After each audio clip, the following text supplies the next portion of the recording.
জলবায়ু পরিবর্তনের বর্তমান বাস্তবতায় কৃষি খাত আজ মানব সভ্যতার অন্যতম বড় চ্যালেঞ্জের মুখে। ক্রমবর্ধমান জনসংখ্যা এবং ক্রমাগত উষ্ণ পৃথিবীর মাঝে আমাদের খাদ্য নিরাপত্তা নিশ্চিত করতে হলে প্রচলিত কৃষি পদ্ধতির বাইরে নতুন সমাধান খুঁজে বের করতে হবে। সাম্প্রতিক বছরগুলোতে পৃথিবীর নানা প্রান্তে দীর্ঘস্থায়ী খরা, অপ্রত্যাশিত বন্যা এবং অন্যান্য চরম আবহাওয়া ঘটনার কারণে ফসলের উৎপাদন বিপর্যস্ত হচ্ছে। কৃষকরা তাদের অভ্যস্ত চাষাবাদ পদ্ধতি দিয়ে আর এই দ্রুত পরিবর্তিত জলবায়ুর সঙ্গে তাল রাখতে পারছেন না। এই সংকটময় পরিস্থিতিতে দ্রুত, কার্যকর এবং টেকসই প্রযুক্তির প্রয়োজনীয়তা অত্যন্ত জরুরি, যার মধ্যে জিন সম্পাদনা অন্যতম সম্ভাবনাময় পথ।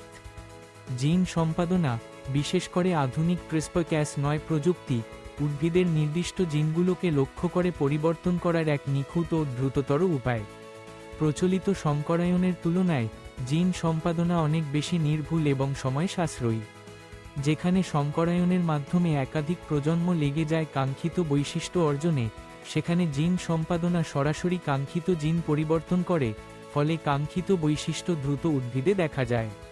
এই প্রযুক্তি উদ্ভিদের নিজস্ব প্রতিরোধ ক্ষমতা, যেমন মরুভূমির উদ্ভিদের পানির সংরক্ষণ ক্ষমতা বা গভীরমূল বিশিষ্ট গাছের স্থায়িত্ব, এসব বৈশিষ্ট্যকে অনুকরণ করে নতুন ফসলের জাত তৈরি করতে সাহায্য করে।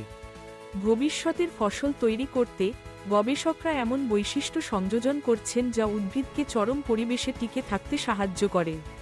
উদাহরণস্বরূপ, খরা প্রতিরোধী ফসল তৈরিতে এমন জিন সংযুক্ত করা হচ্ছে যা উদ্ভিদকে কম পানিতে টিকে থাকতে এবং পানির সর্বোচ্চ ব্যবহার নিশ্চিত করতে পারে।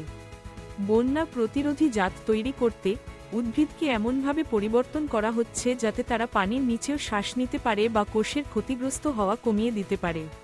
তাপমাত্রা বৃদ্ধির ফলে উদ্ভিদের কোষে যে চাপ সৃষ্টি হয় তা মোকাবেলায় বিশেষ জিন পরিবর্তন করে উদ্ভিদকে আরও টেকসই করা হচ্ছে। এছাড়া নতুন নতুন পোকামাকড় ও রোগের বিরুদ্ধে প্রতিরোধী বৈশিষ্ট্য সংযোজন করা হচ্ছে যাতে উদ্ভিদের উৎপাদন কম না হয়। জিন সম্পাদনার সুফল শুধু টিকে থাকার সীমাবদ্ধ নয়। এই প্রযুক্তি ব্যবহার করে ফসলের পুষ্টিমান বাড়ানো সম্ভব, যেমন চাল, গম বা ভুট্টায় প্রয়োজনীয় ভিটামিন ও খনিজের মাত্রা বৃদ্ধি করা, যাতে খাদ্য নিরাপত্তা ও পুষ্টি নিশ্চিত হয়। রাসায়নিক সার ও কীটনাশকের ব্যবহার কমিয়ে ফসলকে স্বাভাবিকভাবেই রোগ প্রতিরোধী করে গড়ে তোলা যায়, ফলে কৃষিকাজের পরিবেশগত ক্ষতি কমে।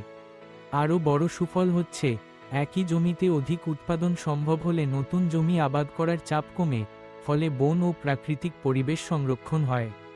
তবে এই অগ্রগতি নিয়ে জনমনে নানা প্রশ্ন ও উদ্বেগ রয়েছে। জিন সম্পাদিত খাবারের নিরাপত্তা, এর দীর্ঘমেয়াদী প্রভাব এবং নৈতিক বিষয়গুলো নিয়ে আলোচনা জরুরি। আন্তর্জাতিকভাবে একক নিয়মনীতি ও সহযোগিতা ছাড়া এসব প্রযুক্তির ব্যাপক ব্যবহার সম্ভব নয়। নীতি নির্ধারক, বিজ্ঞানী, কৃষক এবং সাধারণ মানুষের সমন্বিত উদ্যোগ ছাড়া নিরাপদ ও কার্যকরভাবে জিন সম্পাদনা প্রযুক্তির প্রসার ঘটানো কঠিন। আমাদের সম্মিলিত চেষ্টার মাধ্যমে জিন সম্পাদনা হতে পারে ভবিষ্যতের খাদ্য নিরাপত্তা ও জলবায়ু পরিবর্তনের সঙ্গে অভিযোজনের অন্যতম হাতিয়ার। এখনই সময় টেকসই কৃষির অগ্রগতিতে এই প্রযুক্তির সম্ভাবনাকে কাজে লাগানোর।